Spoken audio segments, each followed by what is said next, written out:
Hello student. Welcome back my YouTube channel. आप सभी का हमारे यूट्यूब चैनल गौरव फुटे पर आपका स्वागत है। स्टूडेंट, आप में से बहुत सारे स्टूडेंट मुझको लगातार पूछ रहे थे कि भैया हम राजस्थान से बीएससी नर्सिंग करना चाहते हैं। तो स्टूडेंट, राजस्थान से बीएससी नर्सिंग के लिए आपको Rajasthan university of health science का एंट्रेंस एग्जाम देना पड़ता है। तो आज हम बात करने वाले हैं आरयूएच यूनिवर्सिटी के द्वारा कंडक्ट जो एंट्रेंस एग्जाम है उसके सिलेबस को लेके, जो कि आपके पास सिर्फ 2 या 3 महीने का भी वक्त है जब आपका एग्जाम हो सकता है। आपके एग्जाम के जल्दी फॉर्म निकलेंगे और उसके बाद एग्जाम डेट डिसाइड हो जाएगी। तो मैं आज आपको पहले ही वो सारा सिलेबस बता देने वाला हूँ जो आपके एंट्रेंस एग्जाम में आने वाला है, और वो फुली वही जो अपडेट सिलेबस है वही आपके इस बार एंट्रेंस एग्जाम में होगा। चलिए ए टू जेड आपको पूरा समझाऊंगा। अगर आपने इस वीडियो को लाइक नहीं किया है तो कृपया करके वीडियो लाइक कर दीजिए। अगर आप इस चैनल पर पहली बार है तो चैनल को सब्सक्राइब बटन दबा दीजिए। चलिए, तो स्टूडेंट मैं आप सभी को बता दूं, जो Rajasthan university of health science है उसके द्वारा जो एंट्रेंस एग्जाम कंडक्ट करवाया जाता है यहाँ पे राजस्थान में बीएससी नर्सिंग एंट्रेंस एग्जाम के लिए, उसमें मोस्टली 12th एनसीईआरटी का सिलेबस आता है।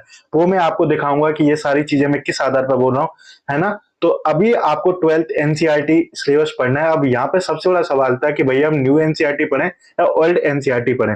तो स्टूडेंट मैं आपको बता दूं, अभी जो मैं आपको बताने वाला हूँ वो न्यू एनसीईआरटी और ओल्ड एनसीईआरटी दोनों का सिलेबस बताने वाला हूँ कि एनटीए ने क्या हटाया था और आरयूएच क्या हटा सकता है। चलिए हम सीधा चलते हैं अपने सिलेबस पे कि क्या क्या सिलेबस है। तो स्टूडेंट ये आपके सामने स्क्रीन पे जो आप सिलेबस देख रहे हैं वो न्यू अपडेटेड सिलेबस है। और आप सभी को बता दूं, जब भी आप Rajasthan university of health science की वेबसाइट पर जाते हैं तो आपको इस तरह का सिलेबस देखने को मिलेगा। ये सिलेबस जो मेरे पास है वो 2023 का है, पर इसमें जो अपडेट हुआ है, क्योंकि सिलेबस हर बार 12th एनसीईआरटी आती है, तो जो भी स्टूडेंट परेशान हो रहे हैं कि सर इस बार का सिलेबस क्या रह सकता है, तो ये अकॉर्डिंग टू एनटी हम बात करेंगे अपडेटेड सिलेबस 2024 का जो आरयूएच एंट्रेंस एग्जाम में आ सकता है। स्टूडेंट ये एंट्रेंस एग्जाम मैंने दिया हुआ है और मैं खुद अभी इस कोर्स में हूँ। तो आपको जो भी बताऊंगा वो आपको फेथफुली और ट्रस्ट के साथ सुनना है और आपको फॉलो करना है, अगर आप सच में कोई अच्छा गवर्नमेंट कॉलेज चाहते हो तो। क्योंकि अगर आप एंट्रेंस एग्जाम में नंबर अच्छे लाते हो तभी आपको एक अच्छा कॉलेज मिलेगा, और अच्छा कॉलेज मिलने के लिए आपको उसकी तैयारी स्टार्टिंग से ही कर देनी चाहिए, क्योंकि और बच्चे अभी तक सिलेबस ढूंढ रहे होंगे और आप वो अपडेट सिलेबस पढ़ चुके हो। तो बेसिकली अभी फिजिक्स में तो कुछ ज्यादा चेंजेस नहीं किया है, ना तो एनटीए ने और ना ही आरयूएचएस ने। तो जो फिजिक्स का सिलेबस है 12 का, जो फर्स्ट चैप्टर है आपका विद्युत आवेश एवं क्षेत्र, ये आपका सेम रखा हुआ है। और नेक्स्ट जो सेकंड चैप्टर है स्थिर वैद्युत विभव एवं धारिता, ये भी आपका सेम टॉपिक में सेम चैप्टर्स है, इसमें ज्यादा अपडेट नहीं किया हुआ है ना। चलो नेक्स्ट जो आपका चैप्टर है थर्ड, ये भी एज इट रखा गया है, विद्युत धारा। नेक्स्ट जो चैप्टर है फोर्थ, सारे 12th के चैप्टर हैं जो एनटी और आरएचएस ने सेम रखे हुए हैं। एक चीज और बता दूं, कहां पर मेंशन होता है कि सिलेबस एनसीईआरटी आएगा या फिर आरबीएससी आएगा, तो वो भी चीज आपको एंड में पता चल जाएगी जैसे ही आप इस वीडियो को देखते हैं। तो आरएचएस स्पेशली मेंशन करके रखता है कि हम एनसीईआरटी का ही सिलेबस देंगे, तो जो भी सिलेबस आएगा वो एनसीईआरटी का अपडेटेड सिलेबस ही आने की प्रोबेबिलिटी ज्यादा है। तो आपको जो मैं टॉपिक बता रहा हूं इसमें मैं आपको बताऊंगा कि प्रैक्टिकल कुछ चीजें हैं वहां से भी क्वेश्चन आता है, तो वो आपको डायरेक्ट क्वेश्चन हेल्प कर सकते हैं, है ना। तो फोर्थ चैप्टर का डिस्कस कर लिया, गतिमान आवेश एवं चुंबकत्व, ये दोनों ही सेशन में एनटी और आरएचएस दोनों में। तो इस बार ये 2024 में भी आपको ये सारे चैप्टर्स देखने को मिलेंगे। चलो जो चैप्टर हटे हैं वो भी मैं आपको बता दूंगा जिससे आपको और अच्छे से मालूम चल जाए। एज इट फिफ्थ चैप्टर चुंबकत्व एवं द्रव्य, मैग्नेटिक एंड मैटर दोनों ही है। और वैद्युत चुंबकीय प्रेरण ये भी आपका है, प्रत्यावर्ती धारता या प्रत्यावर्ती धारा, ये भी आपका एजेड चैप्टर रखा हुआ है। ये सारे आप स्क्रीनशॉट ले लीजिए। अगर आपको सिलेबस नहीं पता तो ये सिलेबस आपको आरयूएचएस की वेबसाइट पर मिल जाएगा, 2023 वाला जल्दी 2024 का अपडेट हो जाएगा। सेम ये भी आरयूएचएस एनटीए के सिलेबस में, ये भी आरयूएचएस एनटीए के सिलेबस में। मैग्नेटिक, है ना, ray optics and optical instrument में से आपका रे ऑप्टिक और ऑप्टिकल इंस्ट्रूमेंट्स दोनों ही है ना। नेक्स्ट है वेव ऑप्टिक्स। तो फिजिक्स में मोस्टली ज्यादा कुछ चेंजेस किए नहीं है, एक आधी कोई टॉपिक है जो हटाया जा सकता है, नहीं तो एज इट फिजिक्स का सिलेबस तो मोस्टली सेम है ना। चलो नेक्स्ट जो आपके चैप्टर हैं dual nature and radiation and matter, ये भी आपका सेम रखा हुआ है, विकिरण तथा द्रव्य की द्वैत प्रकृति। एटम्स वाला भी चैप्टर एज इट रखा हुआ है। नेक्स्ट चैप्टर नाविक न्यूक्लियर, क्योंकि इनके सामने मैंने पहले ही मेंशन कर दिया है कि आरयूएचएस और एनटीए ने दोनों ही रख रखा है ना। आपका सेमीकंडक्टर वाला भी सेम रखा हुआ है। तो फिजिक्स का ऑलमोस्ट जो आपका सिलेबस है, इसमें लॉजिक गेट अब की बार और जोड़ दिया था वहां पर सिलेबस को। तो जो सिलेबस आरयूएचएस बराबर एनटीए और जो सेम है 2023-2024 वाला। अब बात करते हैं प्रैक्टिकल भी यहाँ पे दिया हुआ है, प्रैक्टिकल में भी आपको पूछा जा सकता है। तो प्रैक्टिकल सिलेबस ये है जो आपको जो स्टार्टिंग के चैप्टर्स मैंने बताया था वही सेम है। थोड़ा केमिस्ट्री का प्रैक्टिकल सब्जेक्ट का जो है वो मैटर मैं आपको जरूर बताऊंगा, क्योंकि वो क्वेश्चन वहां से डायरेक्ट उठ के आया, मैंने कई बार नोटिस भी किया है जब भी हम टेस्ट सीरीज वगैरह बनाते हैं तो उसमें वो क्वेश्चन आपको भी देखने को मिलता है ना। चलो अब बात करते हैं हम केमिस्ट्री की, क्योंकि केमिस्ट्री बहुत ज्यादा इंपॉर्टेंट है। केमिस्ट्री में ऑर्गेनिक, इनऑर्गेनिक, फिजिकल केमिस्ट्री में कुछ चेंजेस हुए हैं। सबसे ज्यादा अच्छा शौक लगने वाला है जब आप केमिस्ट्री का पहला ही चैप्टर देखते हो और पाते हो कि अब ये एनटीए के सिलेबस में नहीं रहा, तो होपफुली आरएचएस के सिलेबस में भी नहीं होगा। तो आपको, अगर आप इस चैप्टर की अभी प्रैक्टिस कर रहे हो तो वो आप प्रैक्टिस थोड़ा बंद कर सकते हो। सबसे पहला चैप्टर है सिलेबस केमिस्ट्री 12th एनसीईआरटी आता है। देखो अभी मैंने आपको एक चीज बताई थी कि कहाँ मेंशन रहता है कि 12th, देखो ये लिखा है निर्धारित पुस्तकें, मतलब जहां से सिलेबस आने वाला है बड़े बड़े अक्षरों में लिखा रहता है NCERT book publication, NCERT book. तो जो भी एनसीईआरटी की बुक्स है एग्जाम वहां से आता है, नॉट आरबीएससी, है ना। आरबीएससी से एग्जाम नहीं आता, क्योंकि एनसीईआरटी से ये एंट्रेंस एग्जाम बनाने का एक रीजन है कि इसे राजस्थान के अलावा ऑल ओवर इंडिया के स्टूडेंट एग्जाम दे सकते हैं, जिनके लिए जिनके लिए 15% सीट आरक्षित होती हैं। इसलिए ये सिलेबस का जो एनसीईआरटी पोर्शन ही रखा जाता है। चलो अब बात करते हैं केमिस्ट्री का। तो आप अगर सॉलिड स्टेट चैप्टर पढ़ रहे हो तो मत पढ़ो, क्योंकि ये चैप्टर डिलीट कर दिया है एनटीए ने, है ना। अब यहाँ सवाल उठता है कि सर मैंने तो पढ़ लिया, और मैं भी यही कहता हूँ कि अगर आपसे लोग कह रहे हैं कि मत पढ़ो तो मत पढ़ना, और अगर आप सच में पढ़ना चाहते हो तो पढ़ भी सकते हो, क्योंकि द सॉलिड स्टेट इतना बड़ा चैप्टर है नहीं, पर इसमें से क्वेश्चन आपको मुश्किल ही देखने को मिलेगा, क्योंकि अगर एनटीए ने डिलीट कर दिया है तो आई ऑफ आरएचएस ने भी डिलीट कर दिया होगा, है ना। होगा, मैंने ये टर्म इसलिए यूज किया है क्योंकि अभी ऑफिशियल सिलेबस आने में टाइम है, मोस्टली यही सिलेबस रहेगा जो मैं आपको बता रहा हूँ, क्योंकि एनटीए ने हटा दिया तो वो एनसीईआरटी में नहीं, और एनसीईआरटी में नहीं है तो फिर आरएचएस अपने एंट्रेंस एग्जाम में उसको देगा नहीं। तो ये चैप्टर डिलीट हो चुका है, the solid state. Next solution वाला चैप्टर आपके आरएचएस और एनटीए दोनों में है। नेक्स्ट वैद्युत रसायन, एनटीए और आरएचएस ने दोनों ही एग्जामों में डाला हुआ है। नेक्स्ट है केमिकल काइनेटिक्स, ये भी एनटीए और आरएचएस की वेबसाइट पर उपलब्ध है। सरफेस टेंशन, और ये चैप्टर भी आपका डिलीट हो चुका है।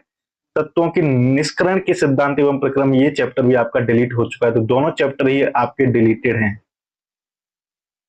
अब यहाँ पे सवाल उठता था कि सर मैं तो इन्हीं चैप्टर के भरोसे ही एग्जाम देने जाता था, क्योंकि ये चैप्टर सिंपल है ना, और इनसे क्वेश्चन आता था तो स्टूडेंट बहुत जल्दी अच्छे से कर लेता था, है ना। तो इस बार ये चैप्टर्स हटा दिए हैं। 6 नंबर का चैप्टर वो तो कंफर्मेशन के साथ हटा दिया है। आई होप आपको सरफेस टेंशन में से आपको कोई क्वेश्चन देखने को मिल जाए, तो इस चैप्टर को जरूर पढ़ के जाना है ना।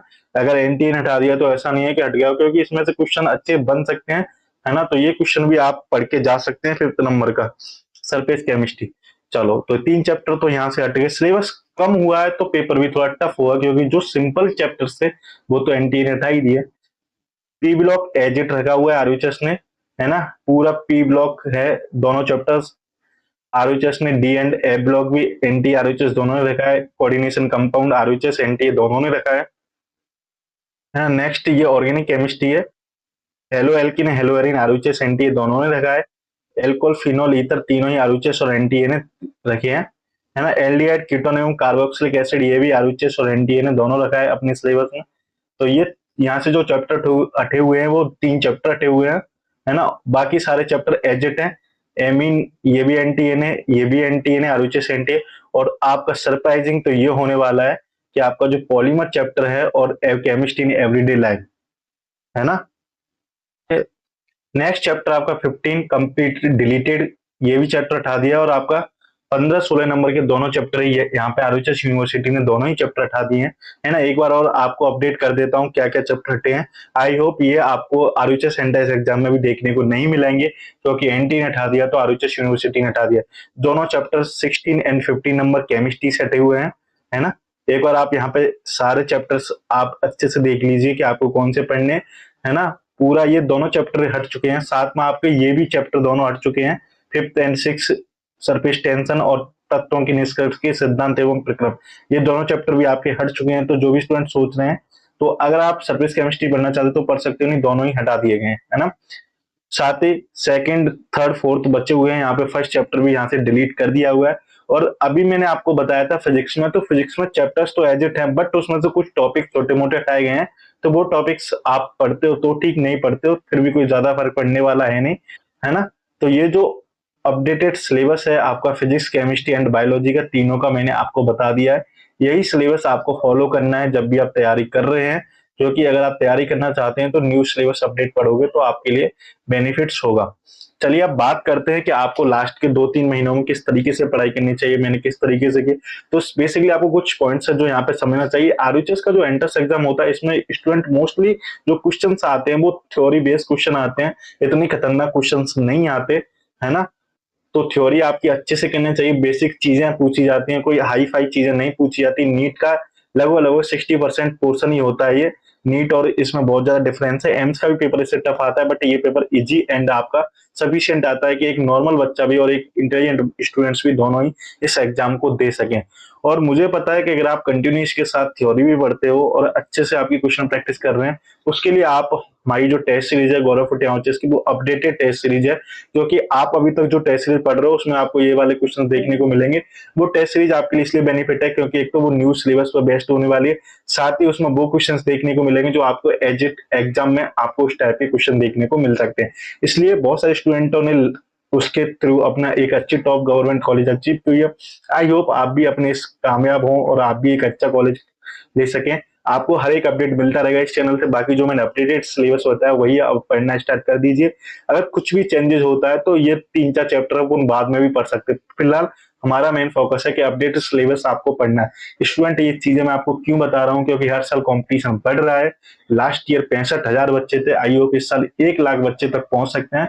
तो मैं नहीं चाहता कि आप भी एक भीड़ का हिस्सा बन के रह जाए, है ना। क्योंकि अगर आप एक अच्छा गवर्नमेंट कॉलेज चाहते हो तो आपको पढ़ाई तो करनी पड़ेगी। मुझे पता है हर साल बहुत सारे स्टूडेंट्स के मैसेज आते हैं, सर मेरा सिलेक्शन नहीं हुआ, मेरे 60 नंबर थे, मेरे 65 नंबर थे, इसलिए मेरा सिलेक्शन नहीं हुआ। क्योंकि 60-65 पर रैंक उनकी जो पहुंचती है वो 1000 तक रैंक चली जाती है। बाहर के स्टूडेंट हो, आप चाहते हैं कि राजस्थान में कोई गवर्नमेंट कॉलेज मिल जाए, तो आपका सेफ स्कोर है वो 80 प्लस या 85 प्लस होने वाला है। और अगर राजस्थान के स्टूडेंट है और आपकी जनरल ओबीसी की कास्ट है, तो आपके लिए एक सेफ स्कोर होने वाला है, वो 75 होने वाला है गवर्नमेंट के लिए, है ना। और बाकी SC ST के तो 2-4 नंबर कम कर लेना, इससे ज्यादा सेफ स्कोर नहीं है, क्योंकि हर साल स्टूडेंट्स के नंबर बढ़ रहे हैं। आई होप अगर आप चेक करते हो मेरिट लिस्ट जो मैं डाल दूंगा अपने टेलीग्राम चैनल गौरव फुटियाचेस पे, आप सर्च कर लेना, वहां पे भी आप देखोगे तो 95 और 90 से एवं वाले कम से कम आपको 10-12 बच्चे आराम से मिल जाएंगे। तो मोस्टली जो सीट्स की संख्या है वो कम है कंपेयर टू। और आई होप इस बार तो कोई न्यू कॉलेज भी ओपन नहीं होगी, लास्ट ईयर तो फिर भी काफी गवर्नमेंट कॉलेज ओपन हो गई थी, इस बार कम चांस है। तो जो सीट्स की संख्या है वो अगर बढ़ती है तो सिर्फ प्राइवेट कॉलेजों में बढ़ेगी, गवर्नमेंट में नहीं बढ़ सकती, क्योंकि प्राइवेट कॉलेज कोई ओपन होती है तो उसमें सीट की संख्या बढ़ सकती है। अगर आप बात करें प्राइवेट कॉलेज के लिए सेफ स्कोर, अगर बाहर के स्टूडेंट हैं तो आपका वो स्कोर 70 तक हो सकता है, राजस्थान के तो आपका एटलीस्ट 65 तक हो सकता है। गर्ल्स के लिए थोड़ा 2-3 नंबर कम होता है, क्योंकि 50-50% रिजर्वेशन होता है। तो इसलिए आप ये सारी चीजें अपने दिमाग में लेके चलें और आप टाइम वेस्ट ना करें। जो भी सिलेबस है BSc नर्सिंग का वो अच्छे से पढ़ लीजिए, क्योंकि अगर नीट में सिलेक्शन नहीं होता उसके बाद यही एक ऑप्शन होता है मेडिकल फील्ड में एज ए नर्सिंग में करियर बनाने का। बाकी आप फिर पैरामेडिकल में भी जा सकते हो, तो वो इससे भी ज्यादा टफ होने वाला है, क्योंकि पैरामेडिकल में पेपर ही अंग्रेजी में आता है, ये फिर भी हिंदी में आता है ना। हिंदी और इंग्लिश दोनों में आता है, वो अंग्रेजी में आता है। और पेपर ऑब्जेक्टिव आता है, नो नेगेटिव मार्किंग, कोई नेगेटिव मार्किंग भी नहीं होती। तो इससे आपको बहुत ज्यादा बेनिफिट मिलता है। आई होप आप जो चीजें मैं समझाना चाहता हूँ वो समझ चुके होंगे, क्योंकि ये चीजें स्टूडेंट को समझ आनी चाहिए कि किस तरीके से मेहनत करनी है, क्योंकि नीट के बाद यही एक मौका है जिसमें आप अपनी जिंदगी संभाल सकते हो या सुधार सकते हो। तो आई होप आपको अपडेट सिलेबस समझ में आ गया होगा। प्लीज चैनल को जरूर सब्सक्राइब कर लेना, अपना सपोर्ट दिखाना। टेस्ट सीरीज जब भी आए सबसे पहले खरीदने की कोशिश करना, क्योंकि वो टेस्ट सीरीज रामबाण साबित होती है। Thanks for watching this video, please like and subscribe this channel.